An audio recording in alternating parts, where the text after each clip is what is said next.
यह तो गुंडागर्दी है। शेख मुजीबुर रहमान के आवास पर हुआ हमला तो भारत ने यूनुस सरकार को सुनाई खरी खरी। बांग्लादेश की अपदस्थ प्रधानमंत्री शेख हसीना ने बुधवार रात 5 फरवरी आवामी लीग पार्टी के समर्थकों को संबोधित किया था। हालांकि संबोधन के बाद प्रदर्शनकारियों ने ढाका के धान मंडी क्षेत्र में मुजीबुर रहमान के घर के सामने रैली की थी। प्रदर्शनकारियों ने शेख मुजीबुर रहमान के ऐतिहासिक आवास पर हमला बोला। प्रदर्शनकारियों ने मुजीबुर रहमान के ऐतिहासिक आवास में जमकर तोड़फोड़ की। इस घटना पर भारत ने चिंता जाहिर की है। बांग्लादेश की पूर्व प्रधानमंत्री शेख हसीना के पिता शेख मुजीबुर रहमान के ऐतिहासिक आवास पर बुधवार रात आगजनी और तोड़फोड़ की गई। बुधवार रात को प्रदर्शनकारियों ने राजधानी के धार मंडी क्षेत्र में मुजीबुर रहमान के घर के सामने रैली की थी। ये रैली इंटरनेट मीडिया पर बुलडोजर जुलूस के आह्वान के बाद की गई। हसीना के भारत से एक ऑनलाइन संबोधन के विरोध में ये कदम उठाया गया था। इस घटना से जुड़े कई वीडियो सोशल मीडिया पर वायरल हुए हैं। वहीं इस घटना पर भारत की ओर से भी चिंता जाहिर की गई है। मुजीबुर रहमान के आवास पर हमला बेहद निंदनीय। भारत ने इस घटना को गुंडागर्दी करार दिया है। भारत की ये प्रतिक्रिया गुरुवार शाम को आई।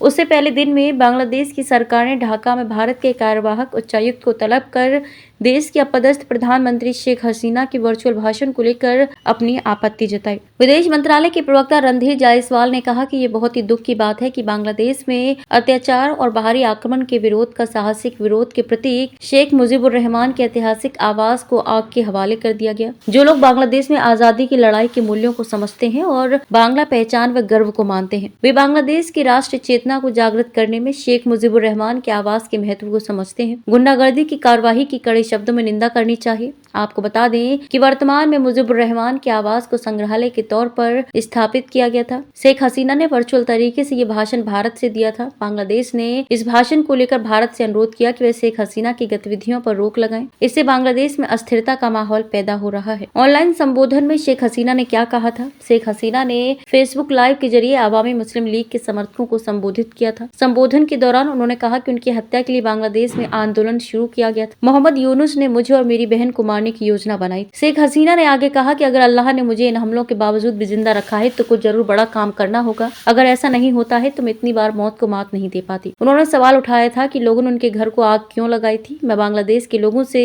इंसाफ मांगती हूँ। क्या मैंने अपने मुल्क के लिए कुछ नहीं किया? हमारा इतना अपमान क्यों किया गया? आपको बता दें कि बांग्लादेश में तख्ता पलट के बाद प्रदर्शनकारियों ने शेख हसीना के आवास में तोड़फोड़ की थी। उनके घर में मौजूद सामानों को लूट लिया गया था। उनके घर को बुलडोजर से ढहा दिया गया। उन्होंने मोहम्मद यूनुस और उनके समर्थकों को चुनौती देते हुए कहा कि वो लोग राष्ट्रीय ध्वज संविधान को बुलडोजर से नष्ट कर सकते हैं, जिसे हमने लाखों शहीदों के जीवन की कीमत पर हासिल किया था। बुलडोजर से इतिहास नहीं मिट सकता।